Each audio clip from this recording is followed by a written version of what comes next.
Okay, we've been reading this book, Of Thee I Sing, A Letter to My Daughter. Shout out, who's the author of this book?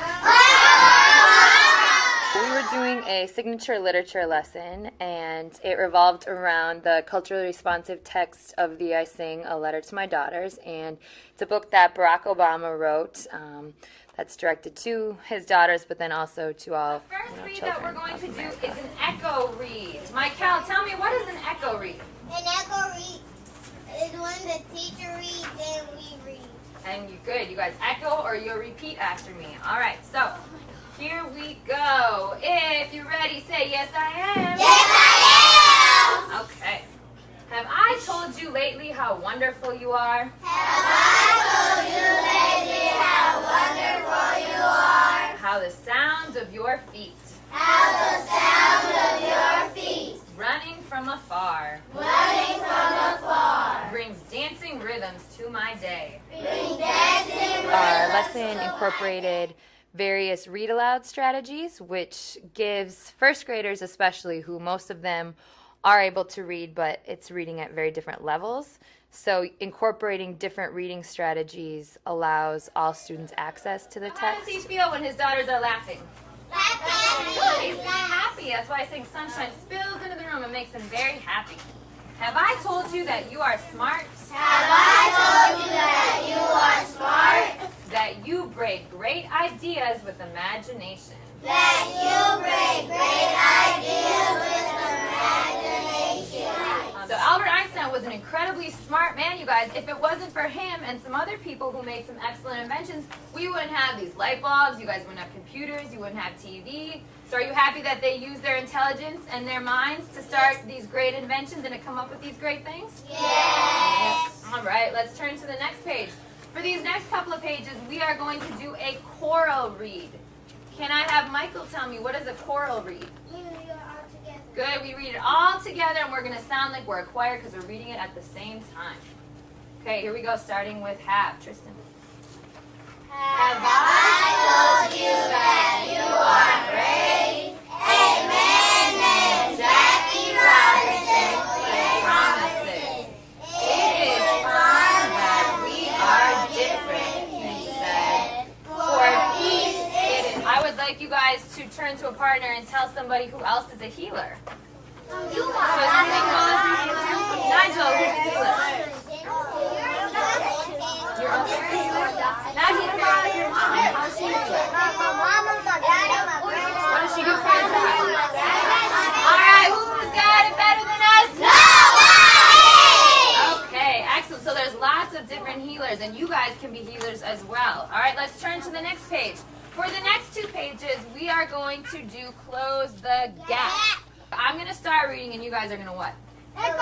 You're going to finish it, you're going to close the rest of the I sentence started by off reading with an something echo else. read, so even if there were students who necessarily couldn't read all of the words, you know, they had access to it by hearing it from me first and then looking at it and then being able to echo after me. We then went to a choral read where we all read together, and following that, it was a strategy called Close the Gap, where I began the sentence and then the students finished it. A woman named Billie Holiday wore a gardenia in her hair.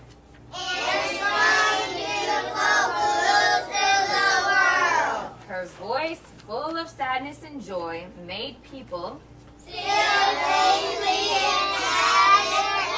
never waiting for life to get easier. She gave others courage. Okay, good. I want you guys, we're going to pay extra careful attention to this last sentence. She gave others courage to face their challenges. Can you guys echo that after me, please?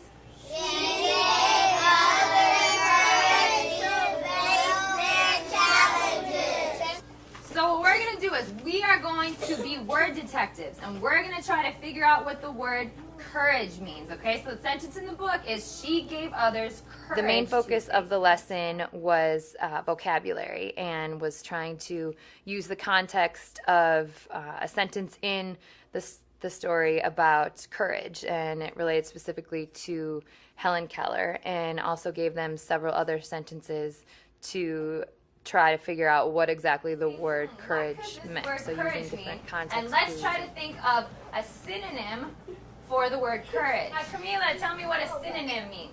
A synonym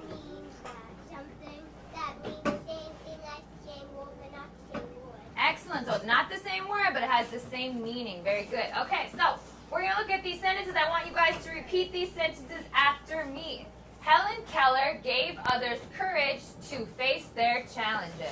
Helen Keller gave others courage to face. Last sentence. It takes courage to fight for equality like Martin Luther King Jr. did. It takes courage to fight for equality like Martin Luther King Jr. Okay, so right now, before we talk to our partners about it, I want you guys to just close your eyes and try to think if you can come up with what does the word courage mean? What's another word that we could substitute or replace for courage, but the sentence would still mean the same thing? Open your eyes, touch your nose if you're ready. Okay, here we go. So what we're going to do is we're going to do musical shares. Can I have AJ explain what musical shares is? It's when you turn the music on, we dance. Good. When you stop it, we think about words that means courage.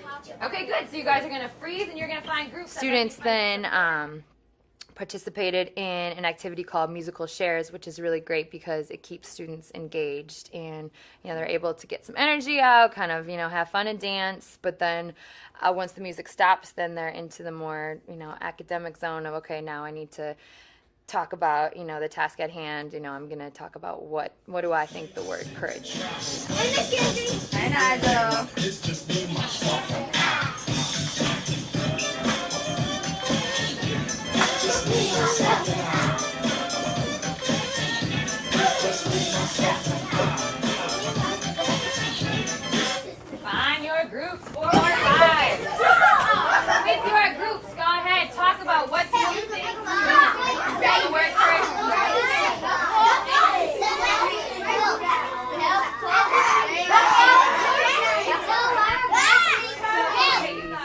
Came back together as a whole class and students offered up their understanding or their suggestions for the word courage. To start on this side of the room. We'll start at Clark. Michael, what did you come up with? You're not afraid. Not afraid. All right, we're going to put down all of our ideas up on the board right now. Xavier. Brave. Brave. All right, I like that one as well. Moving on over to Howard. Strong. Strong. Okay, I like it. No! Jordan. Bravery and strength.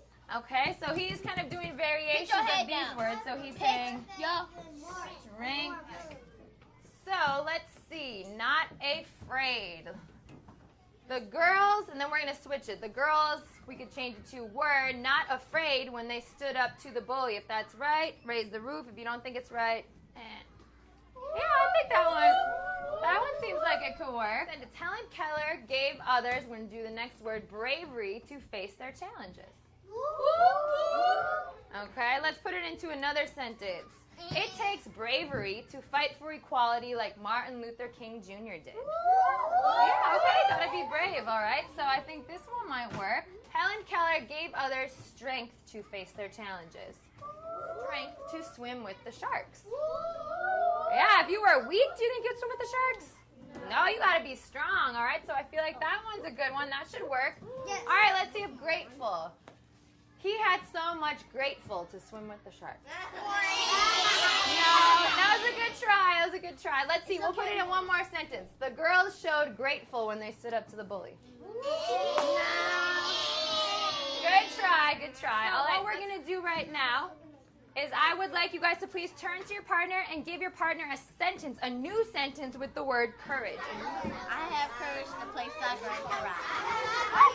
And I have courage to do kung fu. We're going to. I All right, who's got it better than us?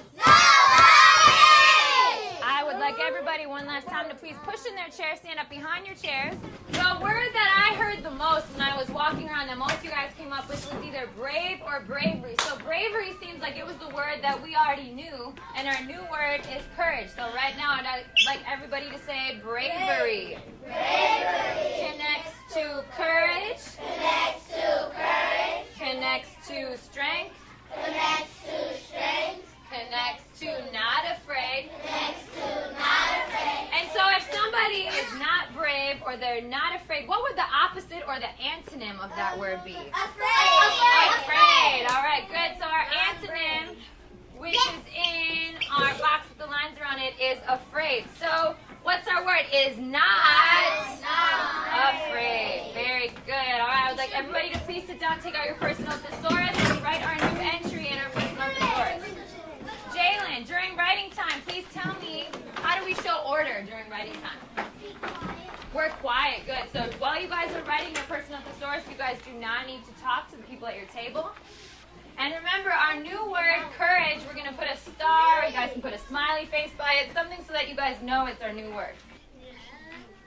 Camila, put a star. Having the personal thesaurus gives students an opportunity to have, other synonyms to use. And then it's also, it doesn't have to just be academic language. There's times where, you can use their home language. It might be a slang word, but, teaching them that there's other words that you can use as We go well. ahead and write a sentence, a new sentence on your The whiteboard cultural with responsiveness the word is unique in the sense that we make sure that, our students' needs and learning styles are being met. It's not just one particular learning style where, okay, we're only going to be teaching direct instruction. Students are able to thrive by, doing different tactile learning activities, kinesthetic learning activities, incorporating music and movement, which you might not see in your typical classroom setting quite as much.